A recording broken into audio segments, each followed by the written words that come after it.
오늘 본문 말씀 야고보서 4장 1절로 5절 말씀입니다. 야고보서 4장 1절로 5절 말씀 하나님의 말씀입니다. 제가 봉독하겠습니다. 너희 중에 싸움이 어디로부터 다툼이 어디로부터 나느냐? 너희 지체 중에서 싸우는 정욕으로부터 나는 것이 아니냐? 너희는 욕심을 내어도 얻지 못하여 살인하며 시긴하여도 능히 취하지 못함으로 다투고 싸우는도다. 너희가 얻지 못함은 구하지 아니하기 때문이요 구하여도 받지 못함은 정욕으로 쓰려고 잘못 구하기 때문이라. 가늠한 여인들아 세상과 벗된 것이 하나님과 원수됨을 알지 못하느냐. 그런즉 누구든지 세상과 벗이 되고자 하는 자는 스스로 하나님과 원수되는 것이니라. 너희는 하나님이 우리 속에 거하게 하신 성령이 시기하기까지 사모한다 하신 말씀을 헛된 줄로 생각하느냐. 아멘. 우리 모두가 느끼는 것이지만 세상은 정말 급속도로 변해가고 있습니다. 불과 몇 년 전만 해도 인간이 기계를 만들고 인간의 통제에 의해서 기계가 작동됐습니다.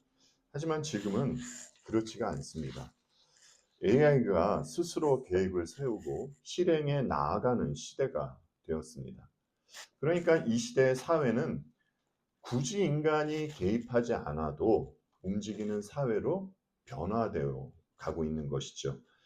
그리고 과거의 사람들이 그토록 무서워하던 암도 곧 정복하게 될 것이란 이야기도 있고, 한번 나빠지면 끝이라는 눈도 다시 좋아질 수 있다는 보도도 나오고 있습니다. 그래서인지 사람들은 이 세상에 무한한 가치를 두고 이 세상이 점점 좋아질 것으로 생각하죠. 사람의 건강이 회복되고 삶이 편안해지는 것 좋습니다. 좋지요. 그런데 문제는 우리가 말하는 인간에게는 인간성이라는 것이 있잖아요, 여러분. 남을 불쌍히 여기는 마음, 사랑, 동정, 남을 배려하는 마음. 이와 같은 인간성은 점점 사라져가고 있다는 것이에요. 기계가 발전하는 것은 좋은데 인간도 기계화 되어가고 있습니다. 여러분 한번 생각해 보십시오. 이 세상에 인간성이 없는 겉모습만 인간들이 살아가는데 AI가 발전한다고 해서 이 세상이 점점 좋아지고 존속하게 될까요? 이에 대해서 성경은 무엇이라고 할까요? 시편 102편 말씀 함께 보겠습니다. 그 옛날 주님께서는 땅의 기초를 놓으시며 하늘을 손수 지으셨습니다. 하늘과 땅은 모두 사라지더라도 주님만은 그대로 계십니다. 그것들은 모두 옷처럼 낡겠지만 주님은 옷을 갈아입듯이 그것들을 바꾸실 것이니 그것들은 다만 지나가 버리는 것일 뿐입니다. 시편 기자는 옛 하늘과 옛 땅은 모두 사라져 버릴 것이라고 합니다. 시편 기자의 말대로 이 세상은 지나가고 없어질 것이에요.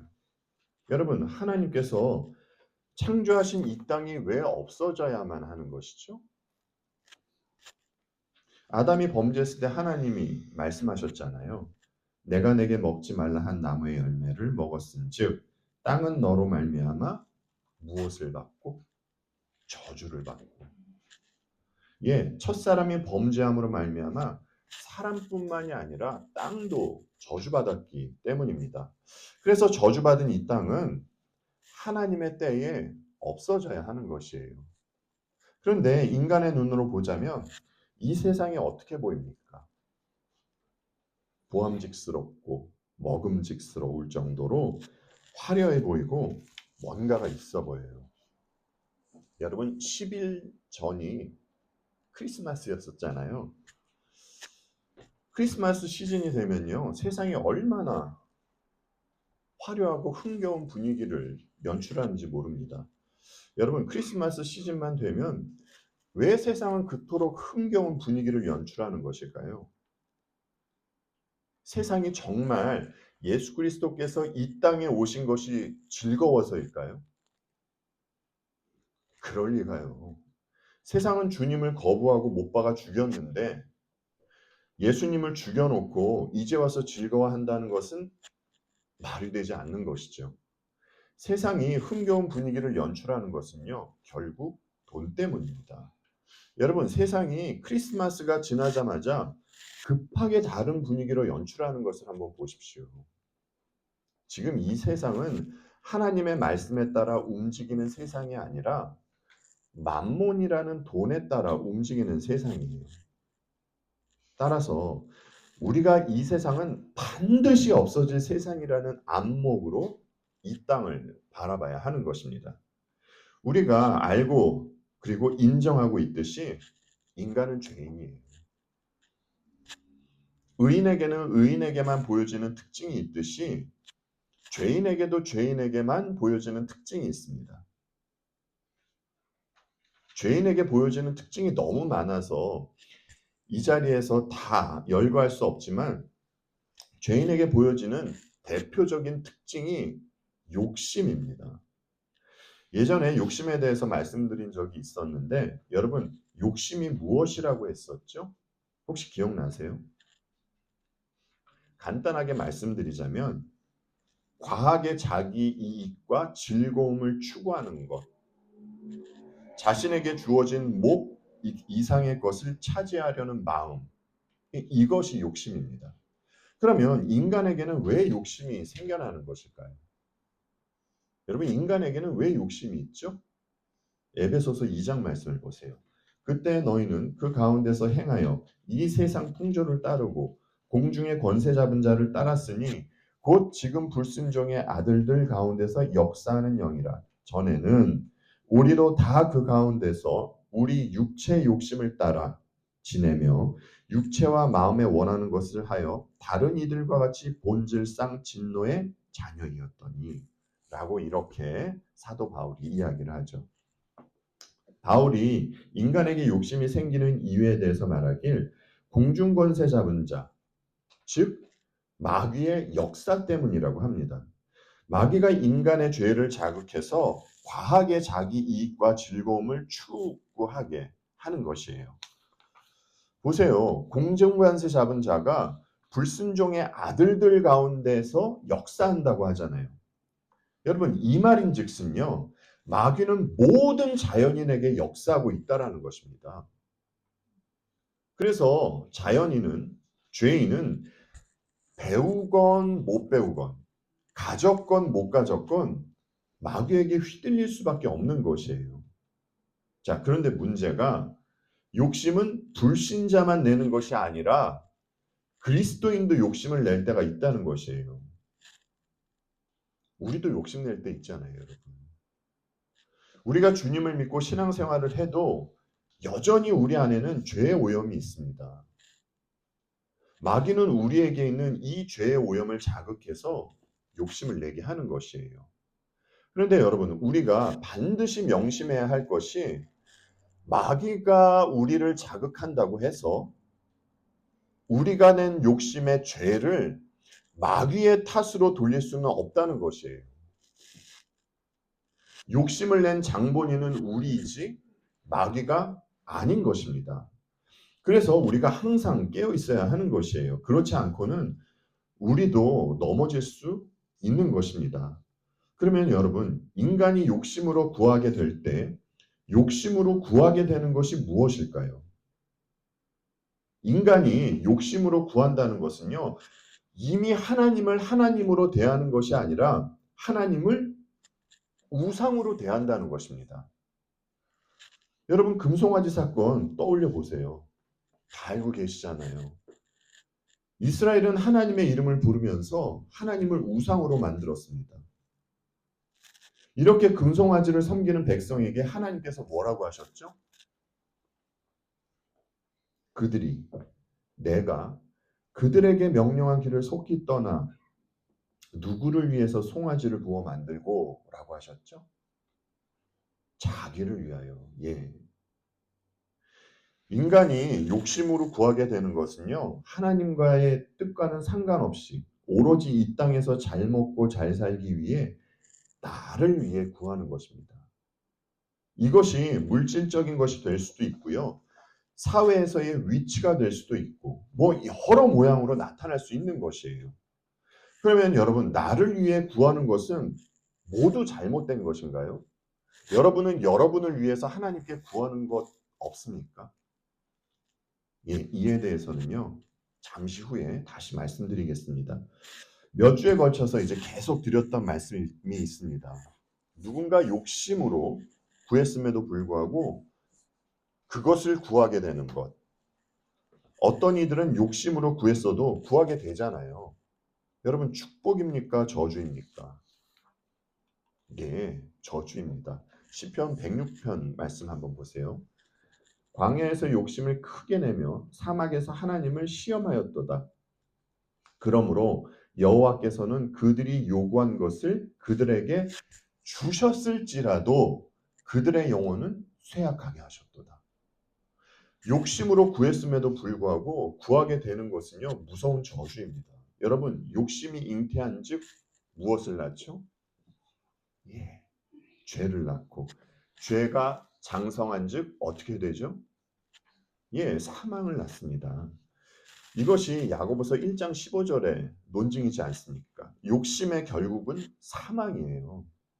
이 사망은요, 여러분, 영원한 사망입니다. 항상 그렇습니다. 죄는 별것 아닌 것처럼 다가오죠.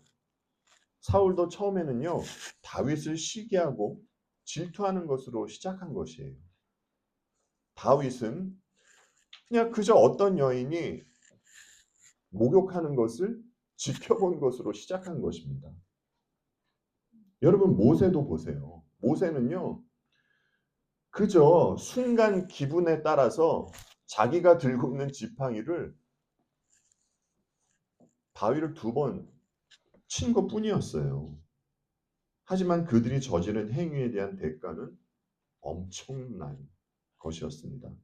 이와 같이 별것 아닌 것처럼 보이는 욕심이 사망을 만들어낸다라는 것이에요. 그럼에도 불구하고 우리도 그렇고 사람들은 욕심으로 구할 때가 있습니다. 여러분, 사람들은 왜 욕심으로 구할까요?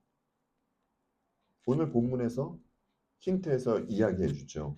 정욕으로 쓰기 위해서입니다. 여기서 말하는 정욕은요, 육체적인 기쁨, 쾌락이라는 뜻도 있지만 이기적인 내 만족을 뜻하는 것입니다. 아까 말씀드렸던 나를 위해 구한다는 것이 하나님의 뜻과는 상관없는 이기적인 내 만족, 이것을 말하는 것이에요. 여러분, 바리새인이 세리와 창기를 보면서 어떤 마음이 들었을까요? 1번, 불쌍한 마음. 2번, 그들과 비교했을 때 오는 만족감. 예, 2번이죠. 사람들은 이 만족을 위해서 하나님께 구한다는 것이에요. 여러분, 하나님은 자녀들이 만족하며 사는 것을 원하실까요? 원치 않으실까요? 예, 하나님은 자녀들이 하나님의 통치를 받는 자답게 만족하며 사는 것 원하십니다. 그러나 하나님은 자녀들이 남과 비교하며 이기적인 만족하며 사는 것은 절대로 원치 않으시다는 것이에요. 누군가 방언을 하는데 그가 방언을 못하는 사람들을 보면서 역시 난 저들과 달라 이럽니다. 하나님은 자녀들이 이런 식의 만족감을 느끼는 것은 절대로 원치 않으신다라는 것이에요. 본문 3절 말씀을 보십시오. 구하여도 받지 못함은 정욕으로 쓰려고 잘못 구하기 때문이라고 하잖아요. 정욕은요, 여러분, 포괄적 의미로 세상적이고 헛된 소망을 뜻하기도 합니다. 성경의 사람 중에 이 잘못을 한 사람이 있어요.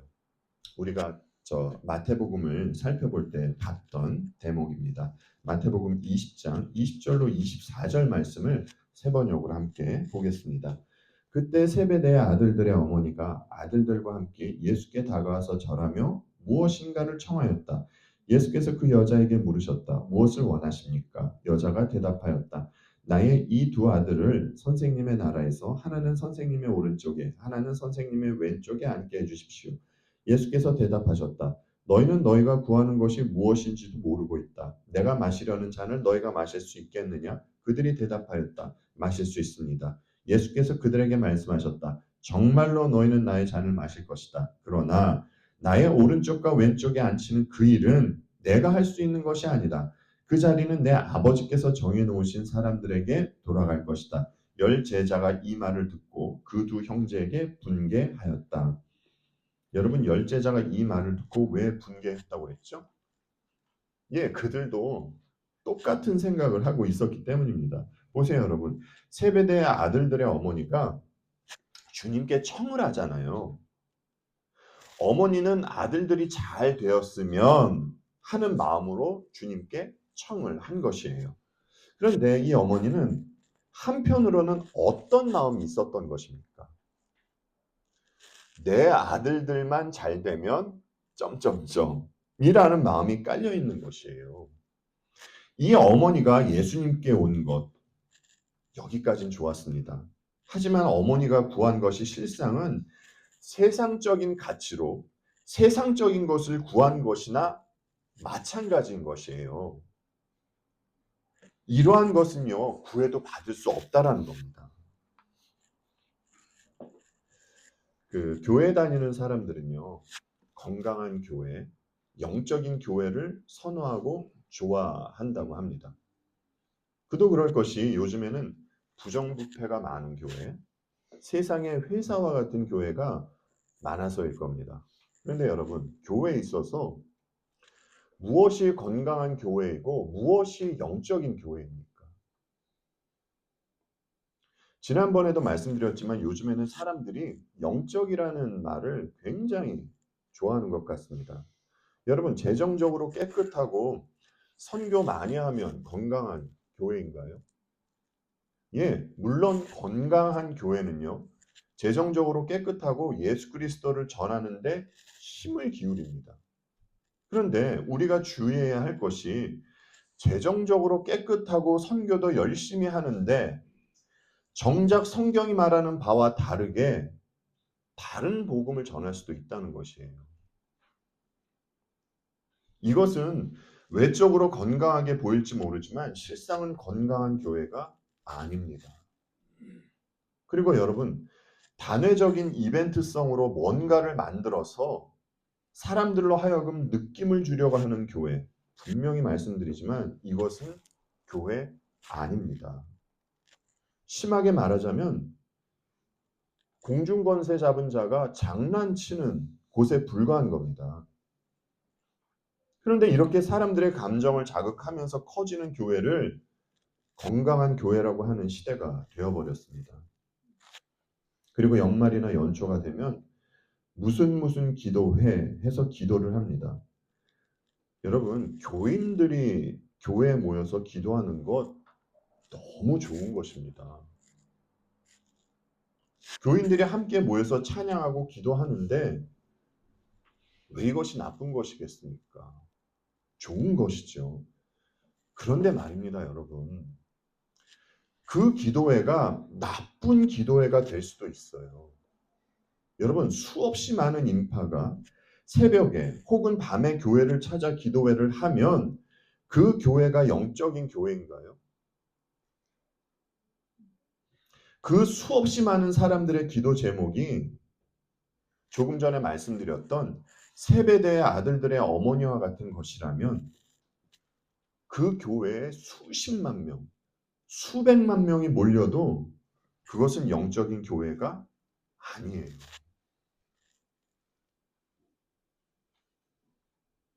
그런데 우리는 어떠한 좋은 명분으로 사람들만 많이 모이면 그것이 건강하고 영적이다라고 생각을 하는 것 같습니다. 그러니까 여러분, 우리는 그럴듯해 보이는 종교 행위를 하면서 영적이라는 이름으로 세상적인 헛된 소망을 구하고 하나님하고는 전혀 상관없는 일을 할 수 있다라는 것이에요. 환원하자면 예수의 이름으로 세상 것을 구하는데 이것이 하나님과 원수되는 일일 수도 있다는 겁니다. 얼마나 무서운 것이에요. 본문 4절 말씀만 세 번역으로 볼게요, 여러분. 가늠하는 사람들이요, 세상과 버탐이 하나님과 등지는 이름을 알지 못합니까? 누구든지 세상의 친구가 되려고 하는 사람은 하나님의 원수가 되는 것입니다. 야고보가 굉장히 파격적인 말을 하죠. 가늠하는 여인들아, 가늠하는 사람들이요. 야고보가 왜 이렇게 이야기했을까요, 여러분? 예, 이분 하나님을 부르는데 실상 그들의 마음이 하나님에서 떠나 세상에 가 있었기 때문입니다. 세상의 쾌락, 인기, 재물, 이러한 것들이요. 여러분, 세상에서는요, 명예를 추구하는 것, 부를 쌓는 것, 이러한 것들이 무엇보다 중요한 것입니다. 그래서 자연인들의 삶의 목적은 전부 이것입니다. 자연인들에게는 이것이 가장 가치 있는 것이에요. 그런데 여러분, 하나님을 믿는다고 하는 이들이 가치관이 여전히 세상의 가치관을 따른다면 이거는 뭔가 문제가 있는 것 아닐까요? 신자와 불신자의 가치관이 같을 수는 없습니다. 성도라고 하면서도 마음이 세상의 가치를 추구하는 것, 영적 간음을 저지르고 있는 것입니다. 야고보는요, 또 누구든지 세상의 친구가 되려고 하는 사람은 하나님의 원수가 되는 것입니다 라고 하는데, 여러분, 세상의 친구가 된다는 의미는 무엇일까요? 가늠한 여인과 마찬가지입니다. 죄로 물든 세상의 사고방식, 가치관에 동화되어 살아가는 것, 이것이 세상의 친구가 된다라는 의미예요. 여러분, 그리스도인은 세상과 친구인 자들이 아니라 주님과 친구인 자들입니다. 주님이 제자들에게 친구라고 하셨잖아요. 오늘날도 주님의 제자로 살아가는 이들이 주님의 친구로 살아가는 겁니다. 그렇다고 여러분, 주님을 만만하게 대해도 된다는 것 아니에요. 그리스도인은 주님과 가깝게 지내며 주님의 사고방식, 주님의 가치관으로 살아가는 자들이다라는 것입니다. 그러나 세상과 친구 되려고 하는 자, 즉 세상의 사고방식, 가치관으로 살아가는 자들은 하나님과 원수로 살아가는 자들이라는 것이죠. 이에 대한 사도 요한의 이야기도 한번 들어보겠습니다. 요한일서 2장 14절로 17절 말씀입니다. 아이들아, 내가 너에게 쓴 것은 너희가 아버지를 알았으며, 아비들아, 내가 너에게 쓴 것은 너희가 태초부터 계신 이를 알았으며, 청년들아, 내가 너에게 쓴 것은 너희가 강하고 하나님의 말씀이 너희 안에 거하시며 너희가 흉악한 자를 이기었음이라. 이 세상이나 세상에 있는 것들을 사랑하지 말라. 누구든지 세상을 사랑하면 아버지의 사랑이 그 안에 있지 아니하니, 이는 세상에 있는 모든 것이 육신의 정욕과 안목의 정욕과 이생의 자랑이니 다 아버지께로부터 온 것이 아니요, 어디로부터 온 것이라고 그러죠, 여러분? 예, 세상으로부터 온 것이라. 이 세상도 그 정욕도 지나가되 오직 하나님의 뜻을 행하는 자는 영원히 거하느니라. 예. 여러분께서 이제 성경을 보시면서 느끼셨을 겁니다. 성경은요, 두리뭉실하게 말하지 않아요. 세상을 사랑하거나 아버지를 사랑하거나. 여러분, 하나님과 재물을 동시에 섬길 수 있습니까? 하나님을 섬기거나 재물을 섬기거나 둘 중에 하나만 섬길 수 있습니다. 이것은 우리 주님이 하신 말씀이잖아요. 이와 같이 세상과 친구하거나 주님과 친구하거나 둘 중에 하나입니다. 주님이 이 땅에 오셔서 사역을 하시고 예루살렘에 입성하실 때 사람들은 주님을 반기는 듯 했죠. 호산나 다윗의 자손이여 하면서 말이죠. 사람들이 주님을 얼마나 찬양을 했는지 성경은 온 성이 소동했다라고 이렇게 증언을 해요.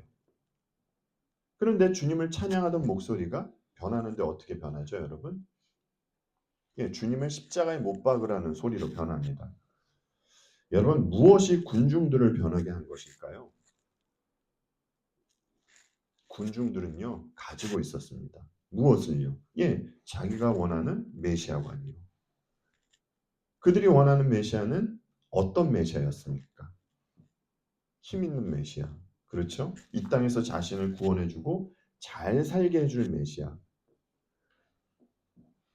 그들이 고대하던 메시아는 정치적, 군사적, 영웅과 같은 메시아를 원했던 겁니다. 그런데 그들이 이제 주님을 이렇게 가만히 보아하니 주님이 힘없이 체포되는 것이에요. 빌라도 앞에서는 매도 맞으면서 말이죠. 그리고 주님이 군인들한테 능욕도 당합니다. 그래서 예수님께 갖고 있던 군중들의 기대는 실망으로 변하고 이 실망이 분노가 된 것이에요. 주님은 죄수인 바라바보다 못한 취급을 당하시고요. 결국 군중의 바람대로 십자가에 못 박히셨습니다. 이렇게 주님은 세상으로부터 배척받으셨어요. 그런데 여러분, 그리스도인은요, 이렇게 세상으로부터 배척받은 주님과 함께하는 자들이잖아요. 그리스도인은 주님의 사고방식과 가치관을 가지고 살아가는 자들입니다. 무엇보다 그리스도인은 주님과 한 몸을 이루고 살아가는 존재예요. 여러분, 이렇게 주님과 함께하는 그리스도인이 세상과 벗할 수 있을까요? 세상의 방식대로, 세상의 가치관에 따라 그렇게 살아갈 수 있을까요? 여러분, 우리가 2026년 새해를 맞이하면서 분명히 명심해야 할 것이 있습니다. 사도 요한의 이야기를 한 번 더 들어볼게요. 요한일서 5장 말씀입니다. 무릇 하나님께로부터 난 자마다 세상을 이기느니라. 세상을 이기는 승리는 이것이니 우리의 믿음이니라. 예수께서 하나님의 아들이심을 믿는 자가 아니면 세상을 이기는 자가 누구냐? 여러분, 그리스도인은요, 세상과 벗하고 세상과 함께하는 자가 아니라 세상과 동화되어 사는 자가 아니라 세상을 이기는 자입니다. 여러분, 그리스도인이 세상을 이긴다고 할 때에는 세상과 무엇이 있다는 것입니까? 송구영신 때 말씀드렸잖아요.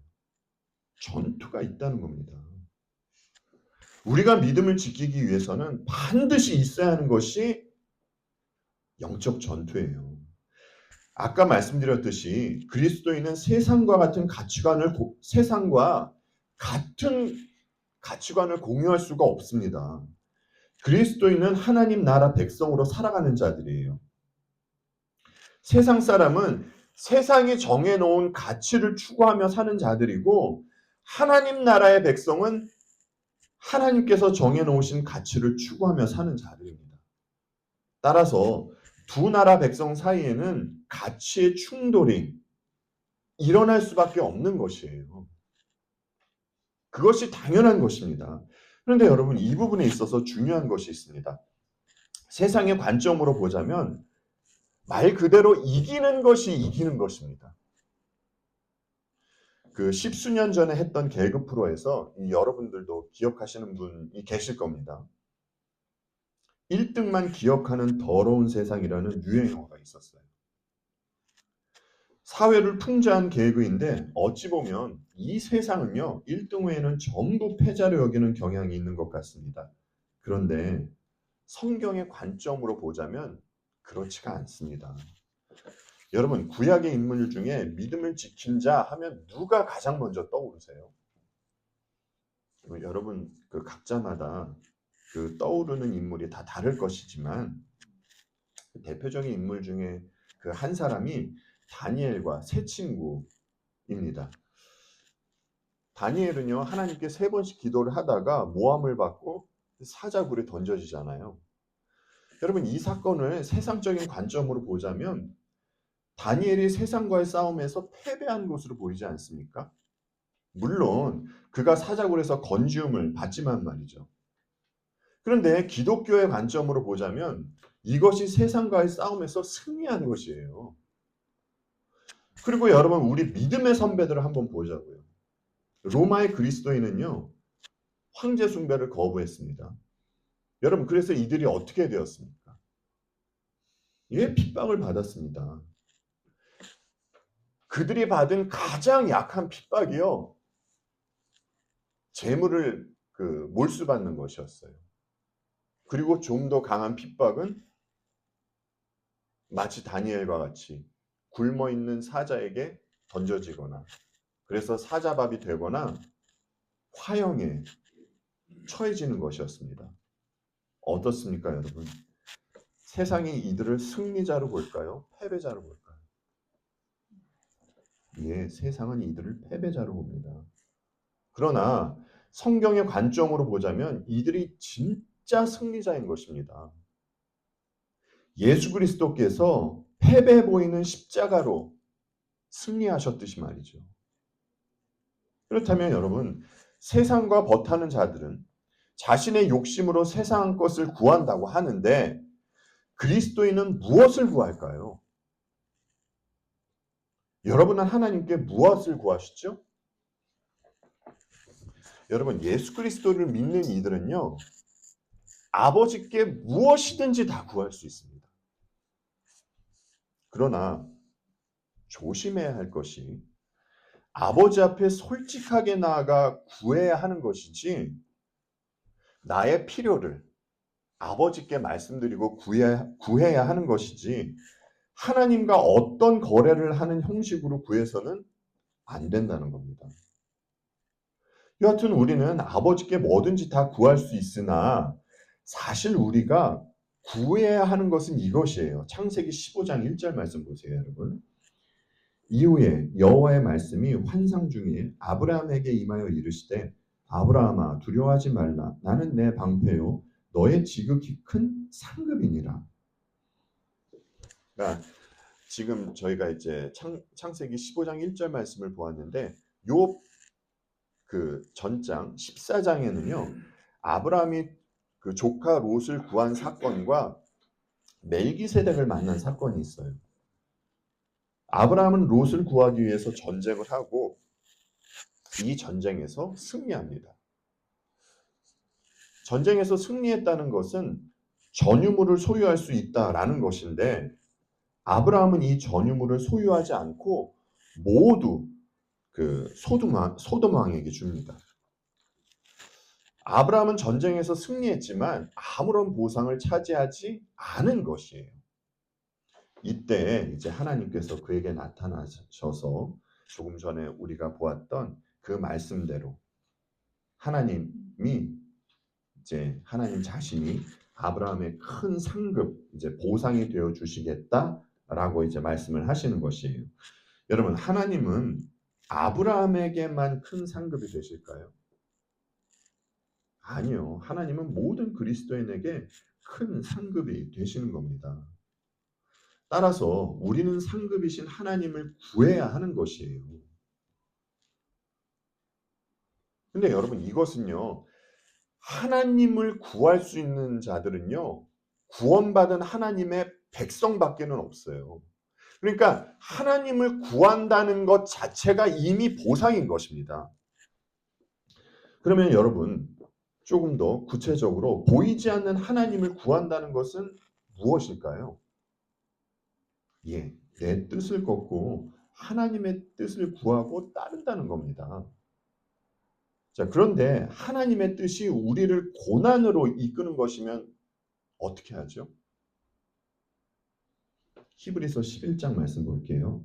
믿음으로 모세는 장성하여 바로의 공주의 아들이라 칭함받기를 거절하고 도리어 하나님의 백성과 함께 고난받기를 잠시 죄악의 낙을 누리는 것보다 더 좋아하고 그리스도를 위하여 받는 수모를 애굽의 모든 보화보다 더 큰 재물로 여겼으니 이는 누구를 바라본다고요?